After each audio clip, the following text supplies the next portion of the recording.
So without further ado, Jade Dellinger.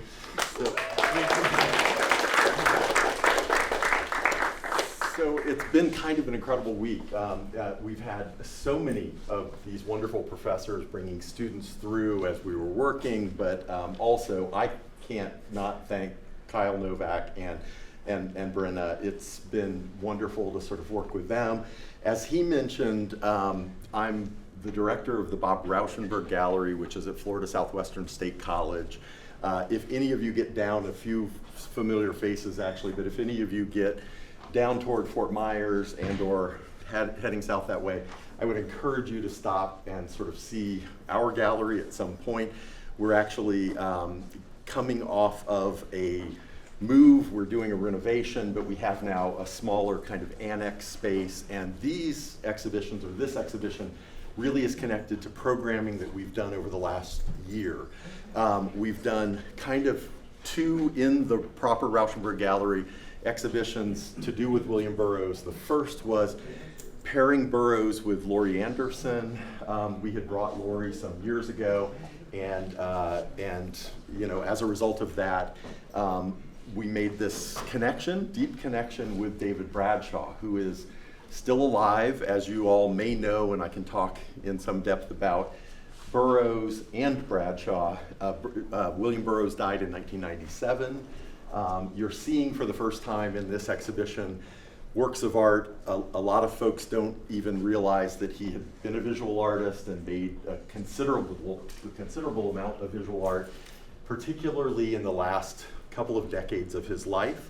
But David Bradshaw is still very much alive, and we've been engaged with him as we were putting this show together and will be moving forward during the run of the exhibition. So students will hopefully also have an opportunity to have some exchange with David, but he's in his 80s, he's living in Vermont, and we couldn't have done all of this without David Bradshaw. So that said, to give you a quick bit of background, the reason that I started doing some research on Burroughs, not only being familiar with and having seen related films like Naked Lunch and in the 90s, and first contacting his estate perhaps 25 years ago.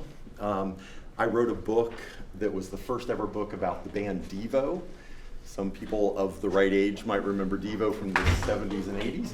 So as I was writing this book about Devo, one of the kind of crazy discoveries I had made was, one, Burroughs had interviewed Devo, and he always was contributing often to music-related publications. He has these sort of deep connections to music, which we can talk about, but it was a great surprise to me. He had interviewed them for Trouser Press, this British music magazine, and not only had they had this extraordinary exchange, but also the members of the band who I've worked with then over the years, recounted some interesting stories about visiting him. And I had also then learned that that Burroughs wrote lyrics for Devo, which never got recorded. So Mark Mothersbaugh now, who I've remained in contact with, is very excited still. He wants to try to record these Devo, these William S. Burroughs lyrics. With that exchange with the foundation, I'd been thinking for a long time, I'd been aware of Burroughs' visual art, and then in 2018, I'd been at the Rauschenberg Gallery for a few years. I've been there now 12 years. I put together an exhibition, was able to get this remarkable loan of the original manuscript scroll for On the Road by Jack Kerouac. Burroughs, of course, is, with Kerouac, Allen Ginsberg, Gregory Corso, and others, sort of the mentor and writer most associated, I guess, with the Beat Generation movement. Kerouac's On the Road, extraordinary text, but also an extraordinary object. He typed this on a 120+ foot long scroll, and we were able to exhibit it in the gallery. At the time that we showed it in the gallery, I paired it with works by Ed Ruscha. I called Ed, I knew it was his most important book. He'd read it in the late 50s as he was driving to Los Angeles from Oklahoma. And so I knew he'd be excited about exhibiting his version of On the Road. He'd just spent a few years illustrating it, and we made this exhibition with Ed Ruscha, brought David Amram, who was also connected with the Beats, and sort of with Kerouac had invented poetry and music as a form together. But I also, at the time, had a conversation with one of Bob Rauschenberg's former partners who took an interest, and he revealed to me this story that I had been completely unaware of, which was Rauschenberg had actually collaborated with William Burroughs and had done a series of prints in our building in Fort Myers. Like, he had done these lithographs. So the exhibition, in a way, starts with a couple of prints that are there. Those are editioned works on the wall. One is a collaboration between David Bradshaw and Robert Rauschenberg, and the other that says Funeral Home, that has the piano keys and the phrase, which I love, "We are here because of you," comes from William Burroughs and Robert Rauschenberg. And so this is really the starting point. I started doing research. I began to connect more deeply with some of the people in William Burroughs' circle, and began sort of envisioning this exhibition. When I met David Bradshaw, it was a revelation. We made a trip up to Vermont, where he now lives, went into his archives and collections, and found just amazing things that had never been shown before. So there are works in the room that really have not been exhibited prior from David, that were David and Burroughs related collaborations, but also then a number of works coming from the estates of a lot of Burroughs' friends in Lawrence, Kansas, where he lived out his life. If you don't know about Burroughs, probably most of you do. The great sort of controversy in his life is that in 1951, he took a dare from his then wife, the only woman he ever loved. They were both drunk at a party, and infamously, she challenged him. She took her glass of gin, put it on her head. They were in Mexico City, and he made the biggest mistake of his life in trying to, at her request, she said, "Let's show him our Will and Tell act," and sort of challenged him to shoot the glass off her head. He shot and killed his wife in 1951. This really impacts everything. It's the reason he becomes really a writer. It's the reason he writes in the way he does, to sort of escape that tragedy. It's also the reason ultimately he made visual art throughout his life. And it's the difficult part of the story. He had come from a wealthy family in St. Louis, had gone to boarding schools, went to Harvard, moved to Europe to go to graduate school. He was a gay man who also was throughout his life heroin and or methadone addicted, so he was an intravenous drug user. So there was this combination of these kind of horrible things. In the 1950s, he ends up writing about subjects that were not appropriate for conversation, polite conversation. And this is really, in many ways, the thing that he gets, that is attributed to him as being kind of revolutionary. He writes a book called Queer. That book is still influential. It's a book that was recently turned into a movie. You all probably know Daniel Craig, who plays James Bond. Daniel Craig just starred in a movie called Queer, kind of playing William Burroughs, and that was just in the movie theaters. He also wrote a book called Naked Lunch, which got a tremendous amount of attention at the time. And a lot of these things, and of course also Junkie. So these books became very influential. They impact the culture broadly. He influences music in some very interesting ways, and some of the things in the room sort of address that, and I can talk about them specifically. But the term heavy metal sort of comes from William Burroughs. He had a character called the Heavy Metal Kid. He was on the cover of the Beatles' Sgt. Pepper's Lonely Hearts Club Band. He's behind Paul McCartney, right next to Marilyn Monroe. And they say that his conversations with with Paul McCartney really kind of lead to Eleanor Rigby, one of the songs on the album. He also, through his sort of discovery and coming up with this technique for writing books called the cut-up method with Brian Geisen, one of his mentors and closest friends. This technique for writing and publishing books is really, in a way, about making collage. It also comes out of sort of the surrealists, and the idea was if someone sort of had writer's block, cutting up pre-existing text and or text that you'd written and recombining it in some interesting way. You have multiple narratives in these books. Sometimes they're hard to follow, but he published a trilogy called the Nova Trilogy that were all really focused on the use of cut-ups.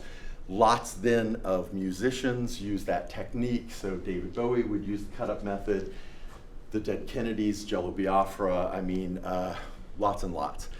By the 80s, he is in a position where he's living in Kansas City, people make pilgrimages to see him. Lots of rock stars like Patti Smith, Sonic Youth.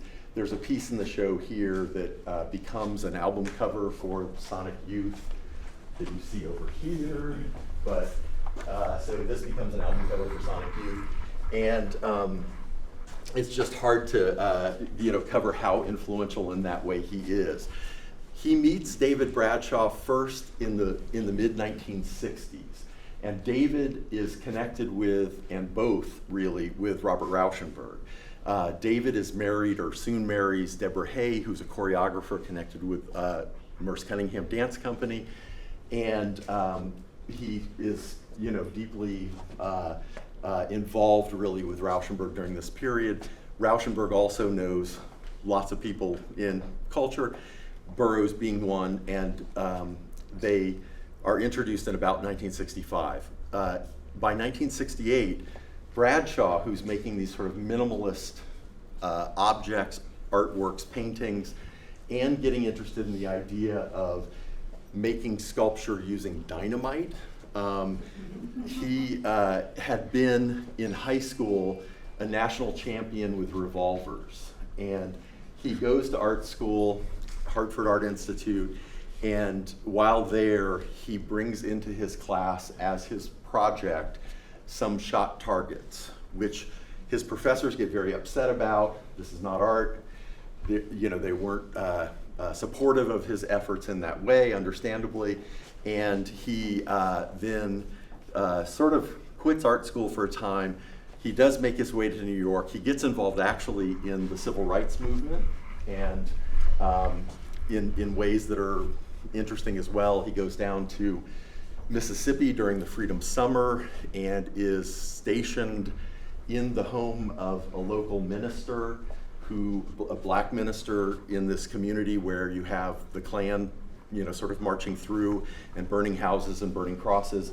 And David was put in a position actually as a very young white man, but someone who had an expertise with guns to defend this black community. When the Klan would march in to burn a cross, he would shoot back from the front window of the house, basically. So David knows, as much as does Burroughs, the power and the destructive nature of guns. I would say sort of up front here too, this exhibition, while much of the work in the show has been produced with the use of these incredibly dangerous tools, this is not a celebration of guns. This is not, it's not about that. It's really kind of quite the opposite.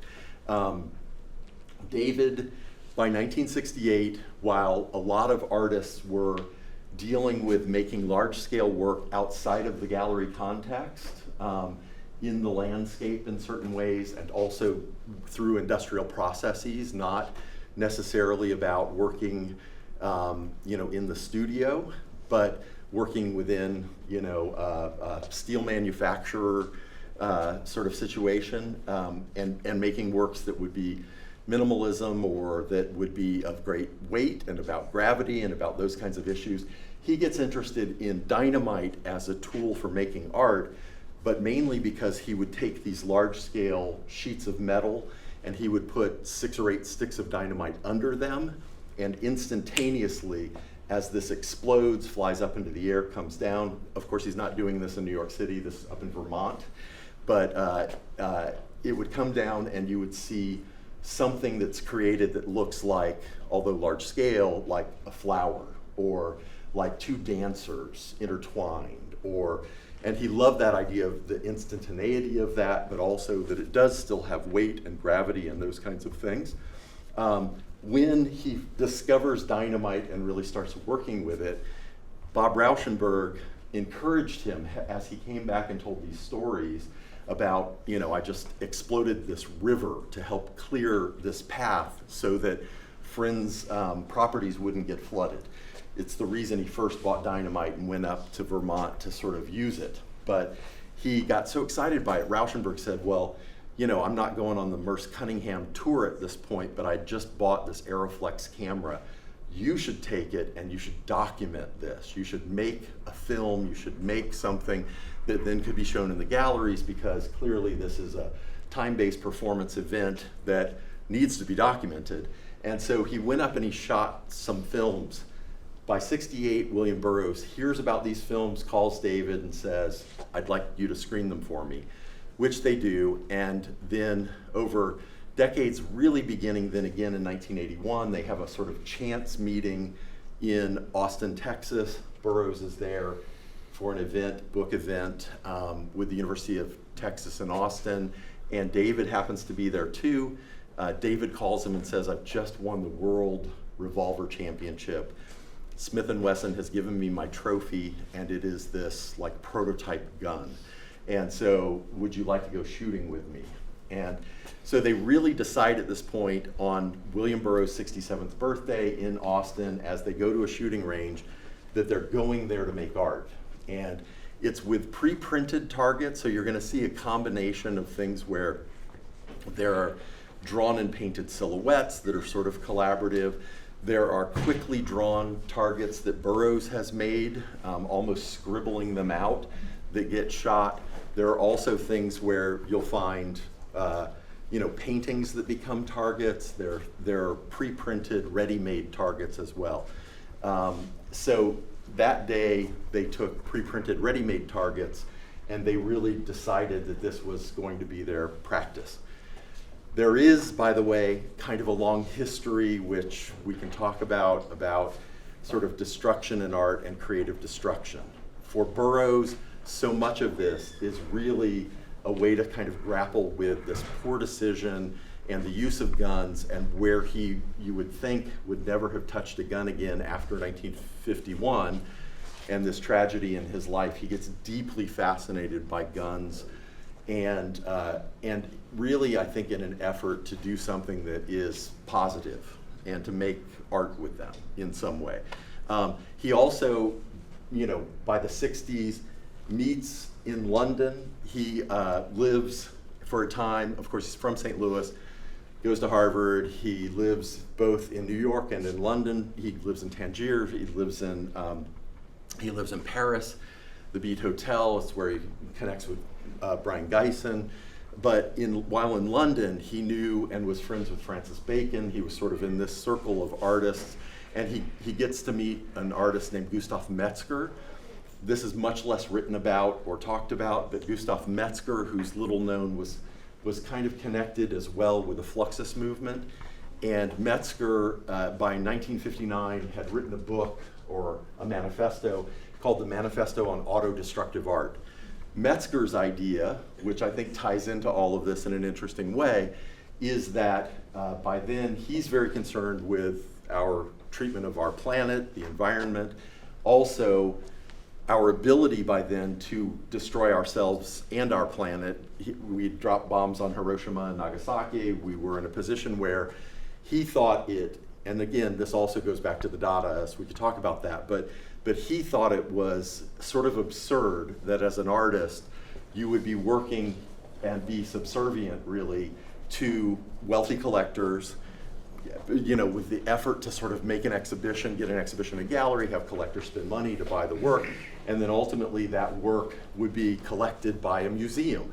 And the idea with a museum, of course, is we as curators are caretakers. The notion is that in collecting works of art, these are things that are made to be kept permanently, that museums will continue, and in hundreds of years, these objects that are made as works of art will be available, accessible to those who are coming to museums to see them. So he thought he should write about auto-destructive and auto-creative art, and he also began to organize with Yoko Ono, actually, and others, 2 symposia that happened in the early 60s in London and in New York called DIAS, the Destruction in Art Symposia. When he first gave a lecture on auto-destructive art, Burroughs was there, and they had dinner afterward and with Brian Geisen, and there were discussions. I think that clearly Burroughs, as well as David Bradshaw, were well aware of all of these things, well aware of these people, very connected with all of these things. So that said, the object in the middle of the room, I guess we should point out too, the colorful things that are behind you here are a series of works that were made as an addition. And to give you a sense of the process and his practice, these are the 7 deadly sins, and I'll probably mess them up, but the first one is sloth, the second one is avarice, anger, gluttony. This is lust. Green is envy, yeah, and then pride. So these were made as additions. There are a number of collections. So these, most of the rest of the work in the room is one-of-a-kind, unique works of art. This, the Whitney owns, a number of museums own this group of works, but Burroughs made these actually, and there is argument to be made about the connection between his visual art and his writing, the idea of the cut-ups and his sort of word hoard, and he would collect these texts. But here he began by taking sheets of plywood, which is one of the first approaches that he had to making art, was about going to Home Depot, buying plywood, using the gun and the marks that would be made with the gun, both entry wounds and exit wounds in a way. Here he took sheets of plywood and it becomes the printing element. So if you know about printmaking and lithography, etching, etc., but woodblock printing, as you see these, you'll see wood grain throughout, and essentially these areas that seem blasted out truly then were. As the printing element, he used a shotgun and he would blow out areas of each of these things. Those pieces of plywood got inked and were used as the printing element.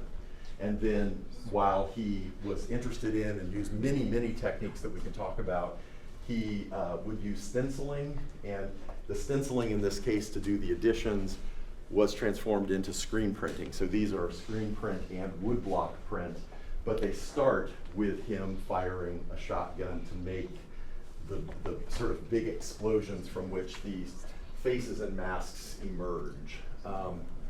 Similarly, some of the things on this wall are works that are being shown for the very first time. We had a few of them in our Fort Myers exhibitions, but more have surfaced in the interim, and we're excited to be able to sort of show them for the first time. I think it's the entire group, the entire series of these 6 works.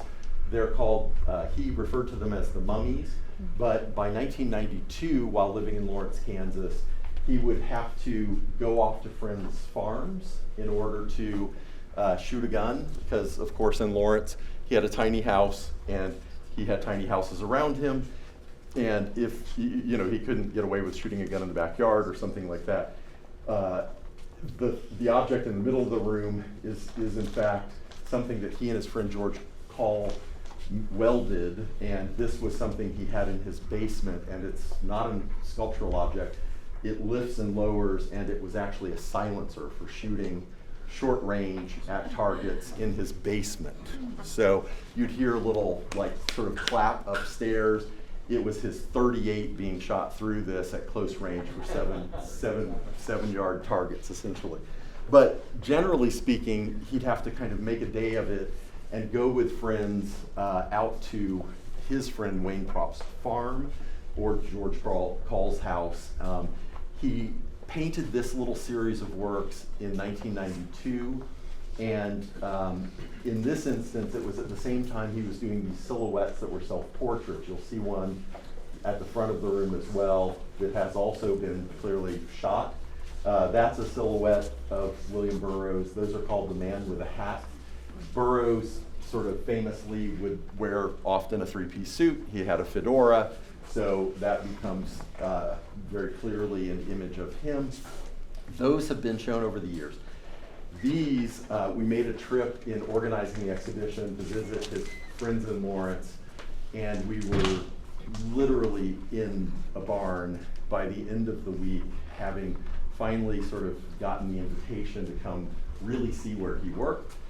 We've been on a visit to the house and some other things and in the homes of some of these friends, but Wayne asked us to come for the visit out to the farm, and in doing so, we found in this open barn with raccoons and everything else, you can kind of see the condition of most of this, these things under layers of dirt. And basically what they are works that he cut out in the form of sarcophagi, or kind of coffins, essentially. In 1992, he had had a heart operation, I think, right at this point. He certainly was aware of his health, and he was thinking about his mortality, and and had always been interested in language and in glyphs and Mayan glyphs and in Egyptian hieroglyphics. And so here he incorporates some of that with his stencils, and he made this group of works. Allen Ginsberg was actually coming into town. There were some young kids in Lawrence that designed a bowling ball cannon.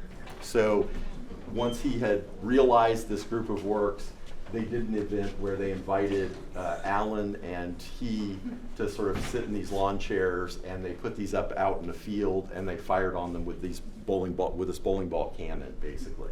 So you see the one on the left has an actual bowling ball sort of hole going through it, and the others, some of the others are broken. Some, I think, were either not included in that performance event or were spared somehow, because I don't know how much control they actually had over the bowling ball cannon, but kind of remarkable, like seeing the condition of things.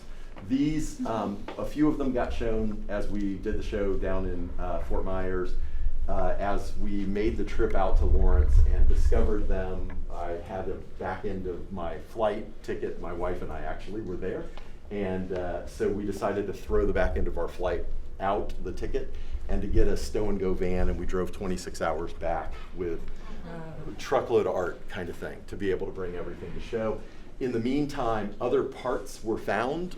We'd get a call from Wayne, and Wayne would say, guess what I dug up, in some area of the barn, and they found another portion of a broken one. And finally, the white one that's the second one over here from the left came up in Los Angeles.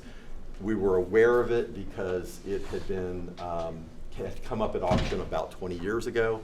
His assistant, who helped him to cut these things out, had passed away. His family had sold a number of things from his estate, and this was in a private collection, had never been exhibited, but there was an auction record for it. So we sort of knew about its existence, and it popped back up in LA, and we were able to bring it. So it's the first time this has been shown at all anywhere in the world. So another fun story, and then I'll let you have a look around, and I'm here to answer questions or to talk.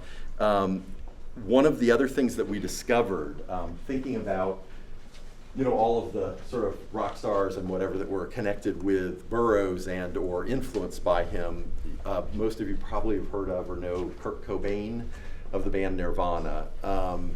Kurt Cobain would always say he didn't have heroes, but that William Burroughs was surely that for him. He'd read his books. He reached out to him and asked if they could do a record together at the time. And he remarkably, I'm not certain that Burroughs actually knew who he was at the time, but someone in his circle suggested that he should do so. He'd been in like a U2 video. At this point, Ministry, all of these other bands, all of these people were often approaching him about doing things. With U2 even, they were on the cover of Time magazine by then, but in his journal, after filming with them in Kansas City, he wrote something about meeting up with the boys in U2 YOUTOO. So had no idea really. So with Kurt Cobain wrote to him, and he actually ends up sending him an audio cassette of a sort of reading of pre-existing text, which Cobain took into the studio and noodled over with guitar. And they released, and it's in the vitrine, a sort of 10-inch one-sided record called The Priest They Called Him. Then Cobain kept on him about trying to get him to be in I think it's the Heart-Shaped Box video, and had a very specific idea and treatment that he sent. And Burroughs was just really not interested in participating in that, but as the band was traveling, they were getting as close as Kansas City, and so a couple of hours outside of Lawrence, and he arranges for a meeting an afternoon. And it's all kind of a very tragic story, as you know, about Burroughs, and within the year he ends up committing suicide, obviously, but Cobain really wanted to impress William Burroughs, and so he wanted to bring him a gift that would be special. And so one of the things that's in the vitrine that is being exhibited for the first time is Cobain knew he had weapons, collected weapons, was fascinated by weapons. So Cobain commissioned this Arkansas bladesmith to make a knife that actually looks like something you'd buy in a truck stop. It's ridiculous, but it's a knife that Pat Crawford handcrafted as a sort of one-off so that he could give this gift to Burroughs. When they met, he brought this knife, and again is there. That's the knife that Cobain gave to William Burroughs. When we decided to show it, I was interested in making the connection between Burroughs and rock and roll and all the people he influenced and was connected with. So we were showing it, and I brought David Bradshaw at the time to be at our opening and to give a talk. And David, as soon as he walked in the room, he hadn't seen it, but he sort of recognized it, and he knew the story. And it triggered a memory for him that he hadn't talked about since this period, 30 plus years ago, which was apparently after Cobain's visit, Burroughs called him. And he was living then in Louisiana, between Louisiana and Vermont, and was very upset, Burroughs, after this meeting. Burroughs never really talked about the meeting that they had had. There's been movies about Kurt Cobain's death, and there have been pictures that have surfaced of them together that his manager took while they were there visiting the house. They never left the house. It was a couple of hour period. But in reality, and according to David Bradshaw, Burroughs was very upset with the visit because when Kurt Cobain brought him the knife, there are pictures of them together where Cobain very happily is holding a shot sheriff or most wanted drawing, quite like a couple of them that are in the room. But it was Burroughs' gift back to him, trying to give him something that was positive. So the story goes, according to David Bradshaw, when he gifted the knife, Cobain was asking him for a gun in return. And he was asking him detailed questions about how he might off himself with one of Burroughs' guns. So Burroughs was so upset by that exchange. Of course, he gave him something positive in the form of a work of art. And then when photos came back of the two together, and there's a great sort of image of Cobain inside, Burroughs was interested in Wilhelm Reich and this idea of orgone energy, and he had built and would spend time in these orgone accumulators, these boxes. That's a deeper story, but there's an image where Cobain is looking out this little porthole of the orgone accumulator and smiling, this big grin. So he took that image, and he would, on Cobain's birthday, a few months later, send him a painting that he made with the smiling image and inscribed it, "Happy birthday, many, many more." But when David saw the knife, he too was so moved by seeing it that he asked if we would take it out of the vitrine, and for the next few days while he was in Florida, he started tracing the knife and transforming the knife. So at the back of the room, by the video, which I also encourage you to check out, which is a documentary about Burroughs, there are knife-related drawings that transform. The first one looks very representational, like the knife. The bottom right one turns it into a phoenix escaping the flames, or a bird flying off, and then they become more and more plant-like in their shape and form, again into cactuses and things like that. It so inspired David through this exhibition and through his visit and through seeing the objects and artworks in the room and in lending and participating that David has now made more than 35 drawings. He's still making them, so he keeps sending images of them. And while that then happened, there's been a second step to all of this, which was I sent photographs to Wayne Probst, who is the friend from Lawrence who had the knife, and I sent images of all the drawings that now David Bradshaw is making. And he said, there's one more thing that I'm going to send you. It's never been exhibited, and no one really knew that any of this had transpired. But in the vitrine is also a target that's signed by Kurt Cobain and William Burroughs. They did go down into the basement, and apparently Burroughs at least shot the target. They both signed it. We think that David seems to think that not only are there Burroughs 38 Snubby, his favorite gun, but and that he likely would not have handed that over, certainly, to Cobain at that point, but he also had a blowgun that he would practice with, that, you know, like poisoned arrow kind of blowgun thing. So we think that these tiny holes around it were probably Kurt Cobain shooting a blowgun while Burroughs demonstrated this for Cobain. So